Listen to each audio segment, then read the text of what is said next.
memiliki hati yang suka berkorban. Saya dan saudara kalau mau terus menyala-nyala, hati ini harus suka berkorban. Amen. Kalau hati ini hanya untuk memikirkan kepentingan diri sendiri, apa untungnya bagiku? Tidak akan lama menyalanya. Karena kebanyakan hidup untuk Tuhan ini, Lukas 9 ayat 23 tadi, menyangkal diri, memikul salib setiap minggu, setiap hari.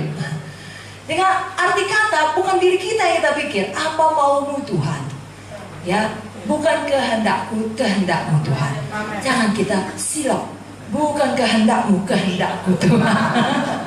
Jangan saudaraku. Amin. Saya bacakan bagaimana Hana memiliki hati yang suka berkorban. Dalam 1 Samuel 1 ayat 11.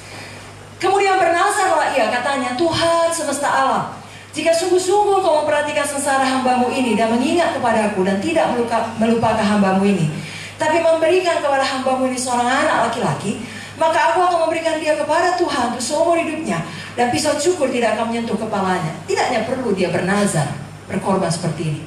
Tapi Hana benar-benar memiliki hati yang patut diteladani. Tidak banyak orang, apalagi wanita, mau melakukan sesuatu sampai ke tahap itu. Dia tidak sekedar memohon kepada Tuhan, dia mau berkorban. Dan bukan sembarang korban, dia korbankan yang paling dia anggap berharga, yang terbaik bagi dia. Saudaraku, orang yang menyala-nyala melayani Tuhan, menginjil, memuridkan jiwa-jiwa, kalau saudara perhatikan, itu harus orang-orang yang paling suka berkorban. Amin. Kita masing-masing menanya diri kita dengan jujur, saudaraku. Tidak perlu merasa tertuduh, karena seperti poin pertama dari Ibu Munte tadi, kita mau diubahkan segambar dengan Tuhan. Dipulihkan, mulia. Dan Tuhan kita adalah Tuhan yang berkorban. Bapa menyerahkan anaknya, Yesus menyerahkan nyawanya. Kalau kita lihat Bapak Munte tahun terakhir untuk menamatkan dia punya perkuliahan, tinggalkan semua, ikut Tuhan sungguh-sungguh, melayani Tuhan sepenuh waktu. Dengan kata lain, kalau secara pemikiran dunia, mengorbankan seluruh masa depannya. Sebabnya keluarganya, ayahnya, saudara-saudara yang semua sekolah kedokteran, ya, ada yang kepolisian, dan berkata, nanti abang jangan pernah minta tolong pada kami, jangan pernah minta uang, karena mereka meyakini akan gagal. Tapi kalau Tuhan memanggil, Tuhan memperlengkapi. Amin. Ibu Munte juga berkorban, saudaraku, dan saya tidak merasa akan ada orang yang betul-betul mengerti pengorbanannya, kecuali juga menjalani seperti yang dijalaninya. Karena saya dan saudara bukan dokter spesialis anak, dan kalaupun kita dokter spesialis anak, kita bukan dokter pada zaman Ibu Munte hidup. Pada masa itu sangat terhormat. Bahkan spesialis darah lagi dari UI. Bahkan kemudian fakultas kedokteran USU, dia dosen yang terbaik, terpilih di hadapan semua orang. Jadi di tengah masa yang gemilang, berapa bulan yang lalu saya baru bertemu dengan adik Pak Munte, Pak Enga saya. Dan dia mengatakan, mamamu ini adalah orang yang paling pintar. Ya, di tengah karirnya sangat cemerlang, disitulah dia menjawab panggilan Tuhan. Karena Pak Munte bilang, ayo ikut saya. Ibu Munte berkata, kalau saya ikut, saya jadi apa?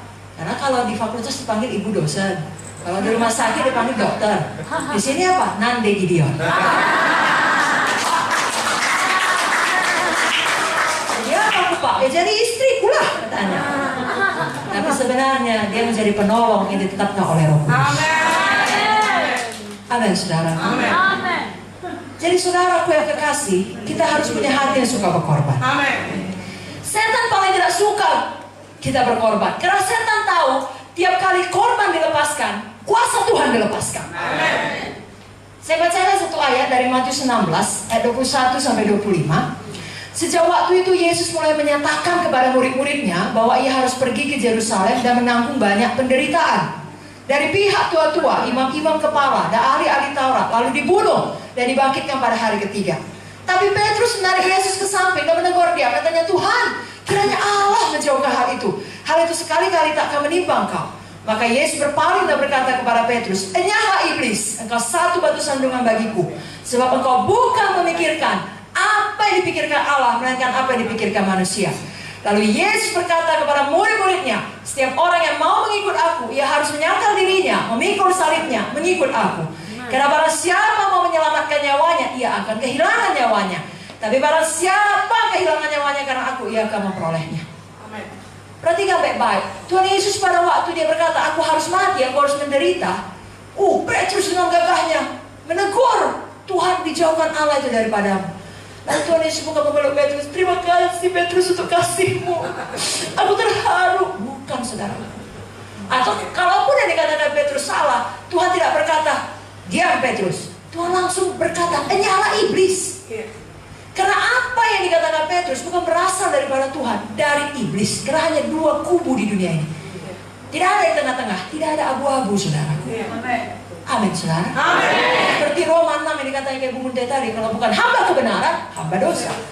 Kenapa Tuhan berkata nyala iblis? Karena Tuhan Yesus tahu setan adalah dalang yang membuat jangan sampai Yesus berkorban ke kayu salib.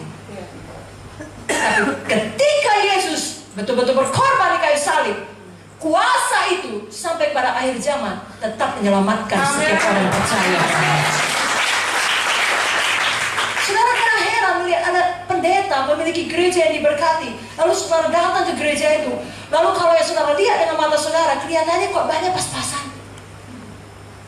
Gaknya hebat kali. Saya bisa khotbah lebih dari itu, saudara pikir.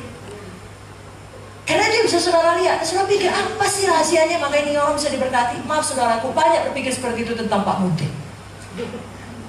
Apa sih hebatnya? Pakai baju putih aja, ada tanda pangkatnya.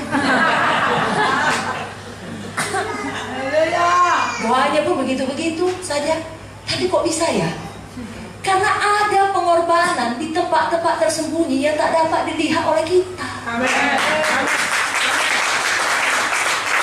Manusia tak tahu, surga tahu. Itu sebabnya saudara jangan pernah tawar hati. Setiap korban saudara, surga tahu.